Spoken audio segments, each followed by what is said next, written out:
It's Wednesday, August 19th, 2026. Coming up on the program today, did Meade Skelton just admit to some unsavory fantasies? Plus, doing hard time for some hard hamburgling. Cleaning shitty underwear out in public coffee machines is more common than you might think. And eating fat beavers on live TV.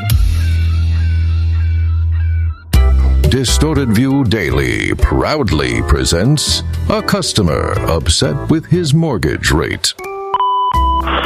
About this home equity line, I redid my second mortgage with y'all, and you fucked me on that, brother. You hit me for 12%, and then you hit me for a $4,000 payoff pre-penalty. Of course, my credit's gone sky high since then. It's 732, so I'm dealing with and I've combined both of them, and they couldn't believe how you treated me. You fucked me on that deal, man. You didn't tell me there'd be a $4,000 penalty when if paying it off early or paying it off within 2 or 3 years. But they giving me 6.2% and combining both my loans. And I might pray for you and I might not, but you have to fuck people, man. I wonder if your mama knew when she raised you and patted you on the head that you'd be working for these sleazy-ass credit card companies fucking people over, man. I badmouth y'all to everybody I can. And my name's you know who I'm talking about. I'm going to pray for you, man, but, I hope you get slow stomach cancer or rectum cancer or something like that, or somebody you love gets some kind of disease, because you fucked me on this, man, and I worked my whole life for this house, and I didn't know, I'll call y'all up and y'all fuck me. Y'all fucked me, and you fucked me. And then on the other loan I got through y'all have raised the price 3 times. And I'm putting a hex on you, man. Wait and see. In about 3 weeks, you'll start throwing up something, and then you're going to get slow stomach cancer, I hope. That's unchristian to say, I know, but you're a dog ass, man. You can't fuck with people like this, man. So, kiss my ass and don't send me no more paperwork. And I never called you to cuss you like this, but you sent me new paperwork, and I'm telling you to get fucked. And either you or somebody you love is going to get slow stomach cancer. I'm putting a hex on you, man. I'll probably have bad luck for trying to do you dirty, but fuck you and the horse you rode in on, you cocksucker, motherfucker, ass wiper, dildo head, silly motherfucker. Don't send me nothing else, dickhead dude from hell. And I hope your mama's proud of you when she patted you on the head. You grew up to work for the man who's out to fuck people, and that's what you do, man. So shove it up your ass and all your shit, fuckhead. It's Distorted View Daily. This week sponsored by TV listener Ralph. She is a fat cunt. Oh, it's shit all over your face, baby. That's the best way to do it. Get it together! Yes! Hey, freaks, Tim back here with you for your Wednesday episode of DV. Have a great one for you.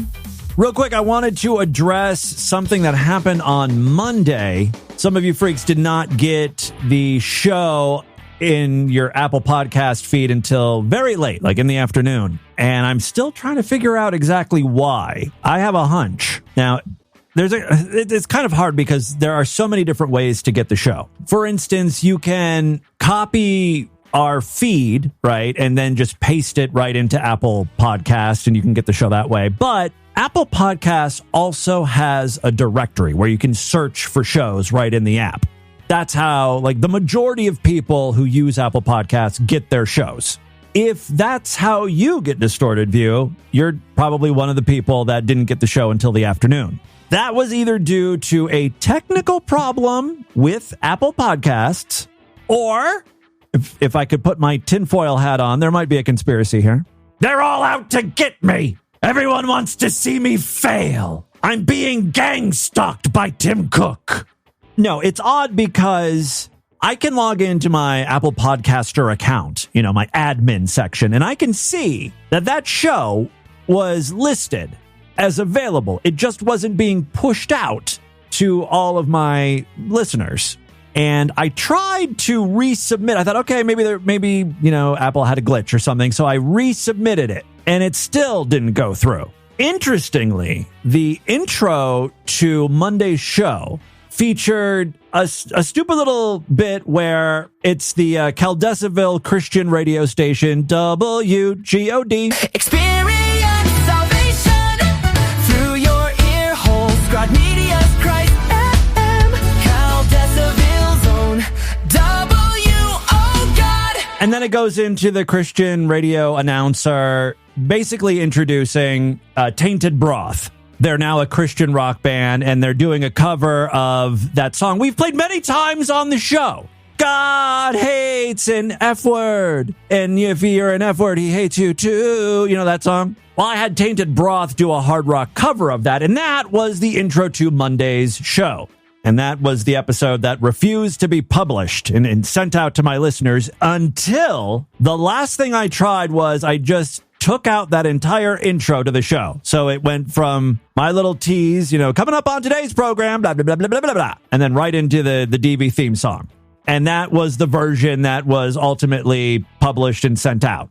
So I don't know if, again, it could be just a technical glitch, or maybe Apple Podcasts did not like that I was using the F word so much, which I need to be able to use the F word. I am one. I should be allowed to. Not happy about the situation, but the thing that you guys can all do, if you did not get that episode until late, just go to distortedview.com, find our RSS feed, right? It's right on the main navigation bar. It's under podcast and subscribe, and then it's RSS feed.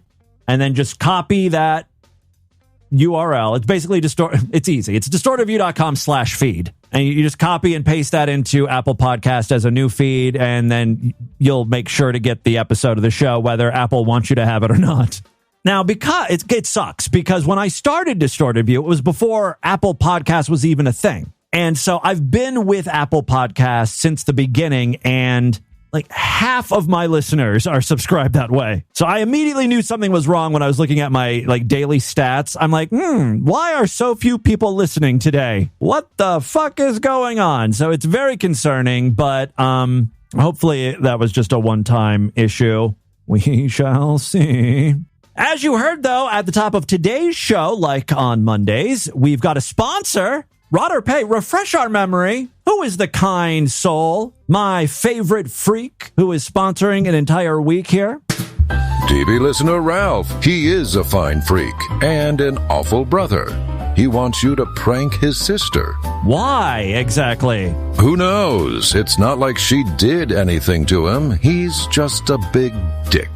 According to Ralph, she does eyebrows. She's good, but she's spicy.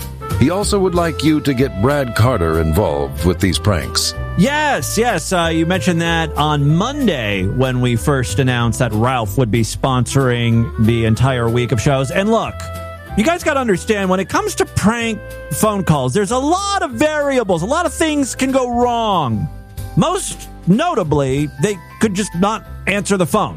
If they don't pick up the phone, it's hard to prank them. And that's exactly what's happening because, yes, even though I'm so annoyed with Ralph that he's making me do all this extra work to prank his sister, I'm putting in the effort, and I'm dragging Brad Carter into this nonsense. Today we tried for a half an hour to get a hold of his sister. I think her name is Bruna, something like that. And, well, here's a little bit of what Brad and I went through. Okay. You cut out a little bit right there. Oh, really? Okay. Can you stand on your roof? Yeah. I'm going to cut in here. I didn't realize my phone was that bad. I'm always complaining about listeners who call in with their shitty fucking phones. Not only did I was cutting out, but something else I noticed is when I was talking to Brad, right? Like Brad would finish what he was saying and I would immediately reply, like a human being would have a conversation with another human being. But when I'm listening back, this is audio that Brad recorded. When I listen back to this recording, there's big pauses from when Brad stops talking and I reply.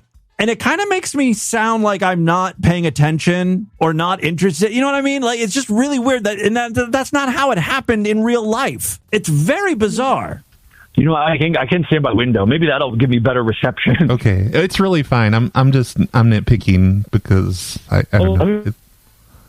But you are cutting out. Yeah, next time we try this, I'm going to use my Google Voice account or something. I've got the worst fucking reception.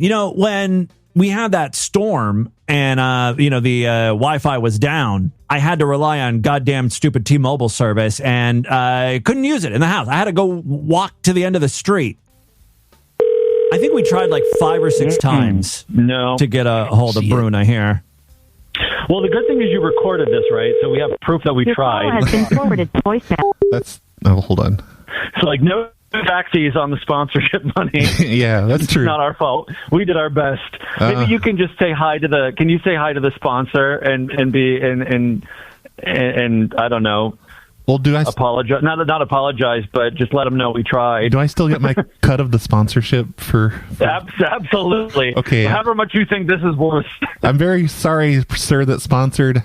We can't prank Bruna because she's not answering. Brad had the funniest idea. You know, he can spoof telephone numbers. So when he calls, it shows up on their phone as, you know, whatever number he wants. Well, Brad found Bruno's landline number, and our idea was to call her cell phone and have it appear on her caller ID when she picks up the phone as it's her landline calling her, and we were going to pretend to be in her house. And the idea was, well, the premise of the of the prank call, we decided not to do the thing where we just say she's really bad at eyebrow threading. There's not enough meat on the bones for that prank. So the idea was we found out where she lived, and she lives in an apartment complex, and we were going to be someone else that lives in the apartment complex, and we were going to accuse her of stealing our Wi-Fi or something like that. And so we were going to call her and tell her that we were actually in her apartment going through her stuff, trying to find the equipment she was using to steal our Wi-Fi.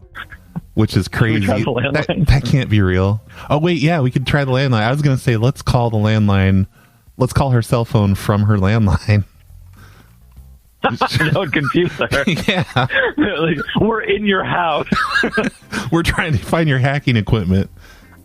Yeah. Where's your router at? We're looking for your stuff. Okay, sorry. So we tried that, but we found out that her landline was actually disconnected, like everyone. Maybe at some point she had a landline and then got rid of it. I don't know what we're going to do. Brad and I are going to try again. We'll give it one more attempt. Although I don't know if we should pretend to be in her house. That might freak her out and have her call the cops. Yeah, she did not want to deal with us. Okay. Well, we'll try again. We'll definitely try again, though. I hope she sees... Well, no, she's probably not going to see that she got a call from her... All the missed calls. From her own landline. I don't know if that shows up when you turn your phone back on. I kind of wish she still had that landline so we could do that, where we're like, we're in your house looking for your hacking equipment. This friend of mine, I went into this like furnace store once, like a really small business, and she called the furnace store from the furnace store owner's home phone number and said she was like going through his closet and stuff. Did they freak out? Yeah, I was standing there in line watching them freak out, and then he called the police on her. Like that's the risk, I guess. Yeah, he sent the police to his own house to find the burglar that was in there. This is like the early days of spoofing. Yeah. Oh, that's funny. Yeah, good time. There you go. Brad Carter, who, by the way, is just like, he's just down for anything. I asked him if he would be willing to do this, and he was like, yeah, absolutely. Such a good egg. I would, there's not many people I would take a bullet for. And don't get me wrong, I would also not take a bullet for Brad Carter, but if I was like super depressed and I wanted to end my life and then someone was shooting at Brad Carter, then maybe I might jump in front of him and save him. Why not? Basically, what I'm saying is if I ever become suicidal and someone threatens Brad Carter's life, I would save him, half because he's such a good guy and half because he'd really be helping me out. Just putting a quick end to my misery. It would be a win-win type situation, but still. Be an awful nice thing I would do for him in that case. All right, couple pieces of audio before we get into the news today. Mead Skelton is back talking about his favorite topic, effeminate men. Yeah. Now, this is right on the heels of me revealing that Mead sent me an email and included a link to a comedian he loves, Mateo Lane, who is a very flamboyant gay. Mead himself isn't exactly manly, butch, heterosexual acting, take your pick, however you want to describe him. He does seem to be obsessed with this topic, though. Just because a boy has certain fantasies or likes to play in women's clothes, that does not mean he's a homosexual. I want to back up. What do you mean by, if a boy has certain fantasies? Oh, I would love to be able to just root around in Mead's head for a while. Really see what's going on in there. I have my suspicions, but I'd like some confirmation. All right, I'm sorry. I think Mead is about to describe how effeminate men can even be heterosexual and God-loving or something. That does not mean he's a homosexual. Just because a boy has a poster of Judy Garland on his wall or likes musical theater, that does not mean he's a homosexual. Well, the wind is certainly blowing in that direction, though. Homosexual is not a personality, it's a sin, and it's also a lifestyle choice. I think Mead, what he's sort of beating around the bush here, but what I'm getting is Mead has chosen to be heterosexual, despite having those Judy Garland posters, possibly a cross-dressing past, and questionable fantasies. There are many effeminate men who are very much attracted to women. I know this for a fact. And it's also a lifestyle choice. There are many effeminate men who are very much attracted to women. I happen to be one of them. And while effeminacy is not ideal, does not mean that they desire the same sex. Someone called into the voicemail line yesterday, I believe, and asked if Mead had ever considered getting on testosterone, right? Hormone, HRT, basically. And that's a very good question. That it seems like something Mead might be interested in or would be willing to do or get tested for. I have a sneaking suspicion it's low. Same with transsexuals. We make such an issue of, just because little Susie wants to climb a tree or ride a horse or ride a motorbike or, just because she likes to rough and tumble with the boys does not mean she wants to be a boy. Just because Tommy likes to play with dolls and dress in mommy's clothes and put on high heels and lipstick does not mean he wants to be a girl. Yeah, it just means he's exceptionally creative. And one day he's going to be a huge star, a world-famous singer, yeah.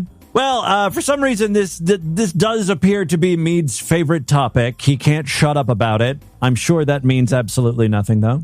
Don't read too much into it. Mead loves the ladies, especially their wardrobe. Oh, cute shoes you're wearing, yeah. You look like a young Judy Garland, yeah. Before we get into the news, I do have one more clip I want to share with you. It's some police body cam footage of a woman trying to get out of paying her $38 burger bill. I would have a problem paying $38 for a fucking burger as well, but this all took place in an airport, so all bets are off, I guess. You can just charge whatever the fuck they want over there. You are just held captive. If you want to eat, you will be buying a $15 hot dog. Otherwise, your bitch ass can wait for a few fucking peanuts on your flight. Those are your options. Anyway, this woman decides to walk out on the bill. Luckily, airports are just chock full of police. No, we're not going to leave. Either we're going to pay the bill or you're going to be arrested. I'm telling you now. For what? That's arrested for a burger? Yes, ma'am. You don't arrest someone for a burger. On one hand, it is kind of ridiculous to be arrested over something that's only $38. I always thought like it had to be over a certain amount of money before you could be criminally like put behind bars. Otherwise, it's just like a fine or something. I don't know. That being said, my real problem, though, is with this person who's not paying her bill because she's not taking any responsibility. It's not like, oh, I don't have my wallet. I'm so sorry. I thought I had the money. Like, there's no explanation aside from what? You gonna arrest me over a fucking burger? Yes, you did something wrong here, lady. No, we're not going to leave. Either we're going to pay the bill or you're going to be arrested. I'm telling you now. For what? That's arrested for a burger? Yes, ma'am. You don't arrest someone for a burger. You give them a bill and you give them a time frame to pay a bill. Okay, we'll see about that. Are you going to pay the bill? Are you going to pay the bill? And I'll be fine. There's no bill. That's not how this works. Yes, it is. You do not arrest someone for a $34 hamburger. Okay, you do not arrest someone. And you don't order a $34 burger unless you can pay for a $34 burger. I actually found a news story about this incident. A woman had allegedly attempted a dine-and-dash at the Grand Hyatt Dallas-Fort Worth Airport branch before being questioned by police. The story is a little more complex than just her running out on her bill. She actually tried to charge her $66 food bill to a hotel room. The woman in the video alleges that the hotel room was occupied by her father. Staff allege that the room number the woman wrote down was not occupied by a guest at the time. A hotel staff member claimed he called the authorities after growing suspicious of the woman who had visited the hotel multiple times prior to the call. The staff claimed that in her previous visits, the woman would only ask for paper or water. He claimed the woman sat down for a meal this time and paid her bill by writing a hotel room number down instead. Again, she claimed that was her father's room. Police were like, all right, let's go up to your father's room and we'll ask him. And she didn't like that idea either. Your father's upstairs, remember? My father will come downstairs and get me. I don't need you to bring me to my father. Okay, ma'am. Either you're going to pay for the bill or you're going to be arrested for theft of service. For theft of service. I love when they pretend to not be able to wrap their mind around the situation here. It's pretty simple. You have to pay for the stuff that you utilize or ingest. It's basic commerce. Here's a clip of the woman, the police officer, looking at the bill, the check, and she wrote 66. Just charge it to room 66. He's up there. And what's your name? Okay. You happen to have ID on you? I don't have it. He has my ID. Who? My father. I'm supposed to meet him later today. He just got there a few minutes ago. And I'm not ready to go upstairs yet. Well, isn't that fucking convenient? Okay. Yeah. Well, we will. I'm going to have a room up there, too. Okay. Yeah. Well, they're saying that you didn't pay yet. No, I did pay. He paid. It's my father's Yeah, it's room. charged, but... Yeah, you charged it to the room. Yeah. But there's no one in that room. He is in the room. Call the room. Okay, so come back upstairs with us. No, call the room. They did. They've done that already. No, call him right now. You have a phone. They've done that. I'm not going to be held up there for a bill that the bartender said. Do you have your boarding pass? Not yet. My father's giving it to me. So even more reason to come upstairs. For what reason? So again, this woman apparently will pop into the airport occasionally and she'll just order water. Now she's, ordered the burger. They've done I'm not going to be held up there for... She says she doesn't have a boarding pass yet because her father's going to bring it to her. Really relying on the dad for a lot here. Bill that the bartender said. Do you have your boarding pass? Not yet. My father's giving it to me. So even more reason to come upstairs. For what reason? To get your boarding pass. From who? Your father's upstairs, remember? My father will come downstairs and get me. I don't need you to bring me to my father. Okay, ma'am. Either you're going to pay for the bill or you're going to be arrested for theft of service. For theft of service. They asked him about it. So that's why I'm telling you to come upstairs to make it right so you can continue with your travels or you will be arrested for theft of service. All right, so let's go upstairs. For theft of service. So let's go upstairs. Theft of service. Let's I'm go upstairs. telling you, and the we're bill telling has you been that's not a payment. There's no one in that room. For some reason, when she goes, for what? And she says that a lot when they say, you're going to be arrested. For what? It drives me up the wall because she knows what this is all about. I'm telling you, I will tell you. We're going to go upstairs and pay the bill or you're going to be arrested. I don't have cash on me. That's fine. My You have a father card? is paying Okay, cash. do you have a card? Spoiler, she does not have a card. All right, let's just get to the goddamn money shot here when the handcuffs come out. I want to be kept somewhere safer than this. What's that mean?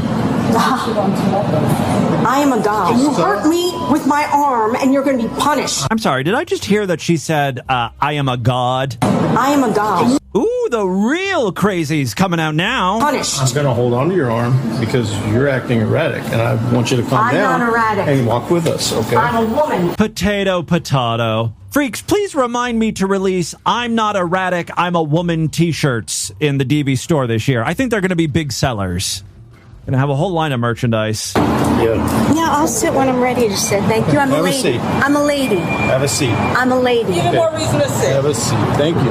A lady sits when she wants to sit, not when she's told to sit. A lady doesn't steal hamburgers from restaurants. 34.60. You know who does that? The Hamburglar. Your hamburger that was And paid. he is most definitely not a lady or erratic. That man is dangerous in that guy who said that. I've never been to this place. Is this Stacey Kennison? Is Sandra Bullock trying to electrocute your genitals too? Bitch is on the warpath. I need to take a flight back to Scotland out of here. Yeah. Well, once you get that figured out, you can come back here and take the flight. Yeah, but I don't exactly have Lady, we've already established you've got no money, you've got no credit cards, you ain't getting to Scotland anytime soon. The father that you thought was staying in the hotel is nowhere to be found, and he supposedly has your boarding pass. You are fucked. This woman was charged with theft of services, which is a Class C misdemeanor. It typically carries a penalty of a fine of up to $500. You know how many burgers you could buy at that restaurant with $500? Like 14 of them. You'll be eating good for a week or two. All right, and with that, let's get into the crazy, bizarre, twisted up, fucked up news right now.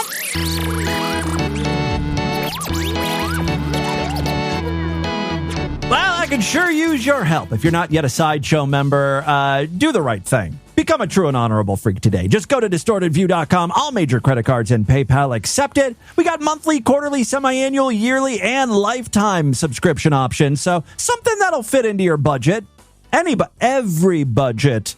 This is how I make my living. So if you enjoy Distorted View daily, please consider supporting it. Other ways to help me out. We've got a Patreon account, patreon.com/distortedview. Pledge $5 and get access to a special voicemail line where I will play your calls first. You can also sponsor an episode of DV for only $25 or, an entire week for $100, just like my boy Ralph did this week. Again, my PayPal address is show@distortedview.com. Just send me the moolah and also let me know how you would like to sponsor the show. If you want me to talk about a particular topic or dedicate the show to someone, whatever, let me know. Again, PayPal show@distortedview.com. Okay, 3 very quick stories now. First up. Well, if you ever find yourself on vacation in a hotel room, don't use the coffee machine. Get your coffee on the outside. It's just safer. If you ever look suspiciously at the coffee maker in your hotel room, well, a new survey has provided an unsettling reason to keep doing so. A Hotels.com survey of American travelers found that 5% of respondents admitted that they've used the coffee maker in their hotel room to wash their underwear. That translates to 1 in 20 surveyed travelers acknowledging turning an appliance intended for morning coffee into an improvised washing machine. This blew me away, but I had actually heard this before, and many of you freaks have heard of this before as well. I mean, longtime listeners. Back when I first met Lord Douche, he had a roommate, and one day we asked him, Lord Douche and I were out, I think, at the store, and his roommate had something that we needed. I don't know, it was like a coupon or a credit card or something. And I asked him if he could meet us at the store, and he was like, can I stop at home first? Even though he was close to the store, you know what I mean? I was like, why don't you just come here first? Well, come to find out, he had shit himself at work. He, rushed to the toilet, didn't make it in time, and had shitty underwear. And so at work, he put his dirty underwear in the coffee machine. And first of all, it blew my mind that he was admitting to any of this. But when someone says they had to clean out their underwear with the coffee machine, I can't quite figure out logistically how that worked. To me, what would make most sense is to just turn on the coffee machine, get some piping hot water, coffee water, basically, and then pour that, onto the underwear, trying to clean it off. But that's not what people actually do. They stick their underwear in where, like, the filter would go, the coffee filter. So then the water hits directly on the underwear, I guess, which is insane because then the water that is actually making its way into the pot of coffee is shit water. I wonder if it's as dark as coffee, And the staff of the hotels, they're not cleaning coffee machines as thoroughly as one should, especially if you knew that they were sticking shitty underwear in there. You know what I mean? The finding was among a collection of hotel confessions released as part of a study examining the unwritten rules of hotel etiquette and the behavior most likely to irritate fellow guests. While dirty underwear brewing may have been the survey's most stomach-churning revelation, it was hardly the only questionable behavior travelers admitted to. Around 25% said they've taken food from a hotel's breakfast spread to save for later. All right, that's acceptable, at least when compared to brewing shit boxers. 16% acknowledged helping themselves to toiletries directly from the housekeeping cart. Noise remains one of the biggest sources of hotel aggravation. More than half of those surveyed said guests should avoid slamming doors late at night, while loud music and shouting in the hallways were also considered major breaches of hotel etiquette. Treatment of employees ranked high on the list as well, with about 40% of respondents identifying rudeness towards hotel staff as one of the worst things a guest can do. No, sorry. Feces coffee is still topping the list. Pets can also test travelers' patience. About 41% said they would contact hotel staff if they spotted another guest dog or other pet wandering through a common area without a leash. Back to the shit panties thing. The underwear revelation comes after the same basic idea caused an uproar online earlier this year. Fitness influencer Tara Woodcox drew widespread attention after a video she originally posted in November resurfaced, showing what she described as a hotel travel hack for people who run out of clean underwear. Woodcock suggested placing dirty underwear inside of a hotel coffee maker where coffee grounds would normally go, then running the machine so hot that water passed through the garment. She suggested using the room's hair dryer afterwards. The demonstration prompted a wave of disgust from viewers concerned about what previous hotel guests may have done with supposedly innocuous appliances sitting in their rooms. Woodcock subsequently said she never actually used this trick herself. It was just for views. Rage bait. She described the video as a joke based on a supposed tip from a flight attendant friend. Way to backtrack, bitch. All right, second story we have for you. Can I get some taps, please? Oh, no. We lost another one, freaks. And no, I'm not talking about Hayden Panettiere. I gave that eulogy yesterday. I'm talking about something far more important than a human being. The Columbia House Tape and Record Club, which honestly, I kind of thought died a long time ago. Didn't we talk about this several years ago? I feel like I've already eulogized this company. But no, they hung around, I guess. Not for much longer. Columbia House, the mail-order entertainment club that once tempted generations of music fans with stacks of records, tapes, and CDs for as little as a penny, is finally calling it quits after more than 70 years. It's really been a bad year for physical media. Sony said they're doing away with physical media, no more games on disc, which is very sad. And now this, another nail in the coffin for compact discs. Which is weird because sales are actually increasing, like year over year. There's been a resurgence of people, I think mainly younger kids, buying CDs. Pretty sure last year one of my nieces wanted a CD player. And at the time I didn't really think much of it, but yeah, it was kind of weird that they would want a CD player, considering everything is just available on streaming. Well, see, now my poor nieces aren't going to know the joy of receiving 12 CDs for a penny and the utter annoyance of having to send CDs back every subsequent month for the rest of your goddamn life. The company has posted a notice informing customers that it will stop accepting new orders after September 15th, bringing an apparent final end to a brand that was once nearly impossible to avoid in American magazines and mailboxes. Quote, after 9/15/26, the Columbia House will no longer be accepting new orders, the notice on the company's website said, adding that customers can continue purchasing books using existing credits or credit cards. For anyone who grew up during Columbia House's heyday, the more surprising news may be that it still existed. Founded by CBS as the Columbia Record Club in 1955, the service offered consumers a way to buy music without visiting a record store. Its business model eventually became famous and sometimes infamous for advertisements promising a seemingly absurd number of albums for absolutely nothing. Depending on the era and the promotion, customers might encounter offers for 8 CDs for a penny, 11 records for $1, or a dozen CDs for 1 cent. There was, of course, the catch. Customers who accepted the introductory haul enrolled in a music club that required them to purchase additional albums at regular prices. The company also used what became known as negative options. That is a billing method which would allow members to receive and be charged for selections unless they specifically declined them. So yeah, you'd get like a little postcard in the mail or the flyer or whatever, and it would say like, look, next month you're going to get this CD. And we will charge you $17 for this unless you mark this box and send this thing back to us. The formula proved enormously successful. By 1963, Columbia House reportedly represented about 10% of the U.S. recorded music retail market. At its peak in 1996, Columbia House generated roughly $1.4 billion in annual revenue. What happened around that time, though? So it peaked in 1996, just as the internet was taking off. And then the decline was dramatic. By 2014, annual revenue had fallen from its $1.4 billion peak to just $17 million. Its parent company, Filmed Entertainment Inc., filed for Chapter 11 bankruptcy protection in 2015, citing nearly 2 decades of declining sales. At that time, court filings revealed that just 110,000 people purchased something from Columbia House that year.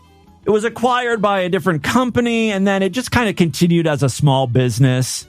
Its demise marks the end of one of the most peculiar institutions of the pre-internet entertainment business, a company that managed to convince millions of Americans that receiving a dozen albums in the mail for a penny made perfect economic sense. Well, it was a great deal. It's the fine print that kind of sucked. And you know me, I'm a sucker for a great 90s jingle. During Columbia House's heyday, they released this absolute banger. Now, is it cheesy? Oh, absolutely. But, you listen to this. If you were alive at the time, this will just take you right fucking back to 1993. It's the best part of the day. I mean, the sugary sincerity of it all is just, it's so cringy, right? You put all your cares away. Get ready for a smile on your face. It's just the right time and just the right place. It's like families gathering around the TV to watch a movie, a couple hugging outside of their car, listening to music, right? It's really pulling at the emotional strings there.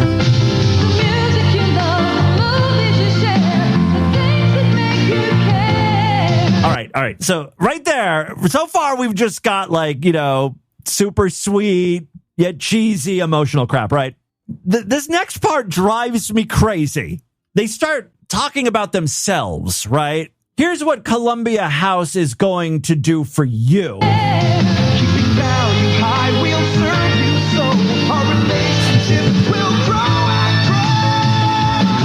Just like that, faux rock sound, right? That very corporate, pseudo edgy. Notice the vocals change as well from the woman to the guy. Keeping value high, we'll serve you so our relationship will grow and grow. Oh my God. Oh, the 90s were something else that people just fell for this. They just accepted this. There's no way an ad like this could be produced today. We're all too jaded and cynical. We're just looking out for ways that companies are going to fuck us over. Columbia House, you're not my friend.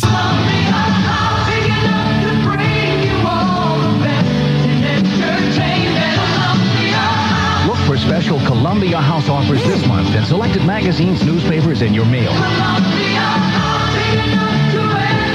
It's like The Sound of Music, The Prince of Tides, and Hook. They're really pushing, I guess, the movies.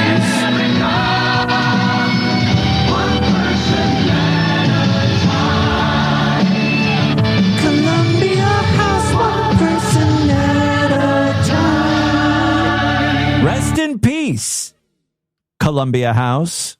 Getting a little emotional over here.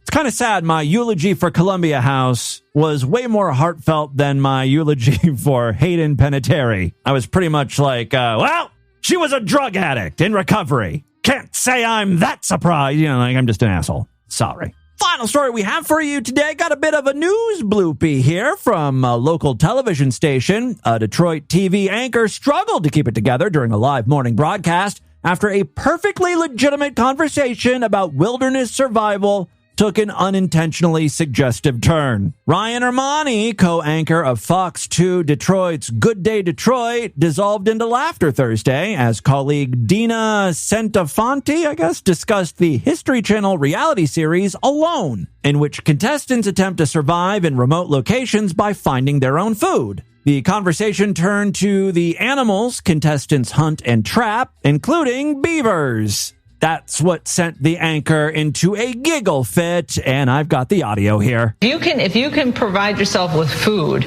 and again, they're ice fishing because everything is frozen, and you're looking for fat in the beaver. Yeah, the beaver is the beaver is the most sought after. It is. Amen. Ryan, do you think you could eat beaver? It's fat and then it's meat. It made them all sick, though. They all got sick after it. Well, you can't eat diseased animals. Oh, God. What about a moose? Yeah, when she said, Ryan, do you think you could eat beaver? That was enough for Armani. He put his head in his hands and began laughing uncontrollably. Centafonte appeared largely unfazed by the double entendre and continued discussing the survival show's unconventional menu. Imani eventually managed to point out that contestants had become sick after eating the animal. Got some bad beaver there. Beavers can represent an especially valuable catch for survivalists. Their bodies contain considerably more fat, big old fat beavers, as she was pointing out, than many other wild animals, an important source of calories when contestants are living for weeks or months on extremely lean diets. The clip subsequently spread online, with Imani himself sharing video of the exchange. Quote, I had no idea eating beaver was such a big part of the show alone, he joked in a social media post. Centafonte also appeared to embrace the incident afterward, writing on Facebook that you learn stuff while watching the show. The host even invited viewers to weigh in on the subject before the segment ended. Whether they could eat beaver presumably was left to the audience to decide. So there you go. That, my friends, is your Distorted News for Wednesday. Before we check in with any voicemails, let's read a few messages coming into our For Harry Cunt text line. If you got a rock hard boner, reach for that phoner. Sex for Harry Cunt. If you got a wet, puffy twat and finger it a lot. For Harry Cunt. For Harry Cunt. All right, some text coming in. Area code 214 says, generally upscale sodomite. I think that's who is texting in here. Will you please play Tim Henson's Tranny Adventure? I love that song. I would be more than happy to. I'm not going to do it today, though. I got to make sure the show gets posted. You know, an Apple podcast accepts it. So someday when I'm feeling a little more adventurous. Area code 828 says, hey, Tim, so just send this Macintosh. Oh, this is someone going to send me an old, decrepit computer. I think this is the same guy who's been teasing me for a while. He's been edging me with this threat of sending me a Macintosh. Yes. Send it to the P.O. Box if you want reimbursed for shipping charges. I'd be more than happy to help you out there because you're helping me out. Thank you. Area code 850 says, Tim, if we want to send Mead somewhere for man camp, oh, yeah, that would be good. You know, I would love to send Mead to one of those alpha male camps to toughen him up. Shouldn't it be to Will Blunderfields? Yeah, I would love for Mead to be forced to participate in a circle jerk and then immediately afterwards spread his ass cheeks up to the sun. Get those UV rays penetrating his rectum. I can already imagine the Sextastic Tuesday riffs, and they can finally both be honest with themselves. That was Sweet Rectum Ralph texting in. Also want to give a shout out to area code 801, who said Mead is really struggling with his homosexuality here, and then provided a link to that video we featured, talking all about how it's okay to be an effeminate heterosexual. Perfectly normal, yeah. All right, enough texts for today. You know, I thought I was trying to do shorter shows this week. It's already fucking 45 minutes. I just cannot shut my mouth. Let's do a couple voicemails and get the hell out of here. Love to hear from you freaks. Many ways to contact the show. Show at DistortedView.com. I'm all over social media at DistortedView on Twitter and Instagram. Facebook.com/DistortedViewShow. Let's check in with a few patrons. These fine freaks pledge at least $5 over there at Patreon.com/DistortedViewShow. Hey, no, wait, that's not right. Patreon.com/DistortedView. Hey, Tim, it's Greg from Austin. I'm behind on the shows. We are back from our vacation. We got back. Why do you sound depressed? Today is the 8th of August. We got back home on Monday. Can always tell when something's wrong with my listener. And we got our dog back. Uh-oh. I heard Davide's ransom notes too late. Was not able to get the funds together. I don't know how I'm supposed to fuck this dog's tail hole anymore. He let Jonathan Nyhouse do things to it. I didn't know. It's like a tunnel now. Obviously not legal, but I didn't know they were possible. Like at this point, it's like trying to throw a hot dog down a hallway. I don't know how he did this. The dog is a Chihuahua Jack Russell Terrier mix, so I don't know how its hole is now as big as its freakish head. It was tight. It was real tight, and now it's not. Yeah, well, I don't think I can let Davide take our dogs anymore when we go on vacation. This is bullshit. I don't know what to do now. I think what needs to happen is instead of shunning Davide, instead of pushing him away, you invite Davide over, because the only way you're going to be able to feel anything at this point is a little thing called double doggy penetration, which I'm sure is a title of one of Jonathan Nyhouse's songs. Hey Tim, it's Bankton here. I'd like to be calling in with some better prospects, but I'm actually asking for you and the freaks to just keep my pops in your thoughts and prayers. He was on a motorcycle and got hit by a truck. He's in the ICU now for about 8 days, and he's going to be there in a lot longer. He's not doing well, and I mean, he's going to live and everything, but he's not good, you know. So everyone keep Dank Tim's dads in your thoughts, and if any of you freaks practice the dark arts, you know what to do. Although I think the dark arts are just for hurting people, right? We need some white witches. Seriously, though, I'm so sorry you're dealing with that, Dank Tim, and you are most definitely in my thoughts. I would say my prayers, but we all know God's not taking my calls. It's best if I don't even try to pray. I think I do more damage than good. But I'm sending all of my mystical gay energy your way. That's got to help a little bit, right? Rudy Tooty, motherfucking fresh and fruity, happy motherfucking birthday to you. Motherfucker. Thank you very much, Spiral Ham Fucker, checking in. Let's do one more call here. What up? This is Robert Saget. And I want to, let's talk about eggs, baby. Let's talk about eating eggs. I got a new hot tip for you. Ooh, okay. Okay, so previously, after the ice bath, I would take a large spoon and hit the top of the egg, and it kind of cracks it, and you can peel it. Well, I found a new technique. Actually, my wife did. I don't know where she found it, probably fucking Etsy or something. And what you do is, after the ice bath, you just put the egg in a mug, okay, and then you put your hand on top of it, and you, like, shake it around so it gets all bashed up and shit. And then it peels, oh my God, so beautifully. Oh, wow. You know what? I'm going to make some hard-boiled eggs today, and I will try that method. That sounds like a winner right there. I'll let you know how that goes, Robert Fackett. Thank you very much for the hot tip, and thanks for all the voicemails coming in. It's all the time we have on this edition of the show. I want you guys to email me. Show@DistortedView.com. DistortedView.com is our official website. Voicemail line for you, 206-666-4463. That's 206-660. Oh, God, is it? Oh, God. You know, just because a boy has certain fantasies or likes to play in women's clothes, that does not mean he's a homosexual. Spread the distortion. STD. Tell all your friends about the show. Don't forget to give us a 5-star rating, a thumbs up, or like wherever you can rate and review podcasts. I'll see you back tomorrow if and only if you're Sideshow members. Otherwise, I'll be back on Friday. Until then, have a great day. Bye, everybody.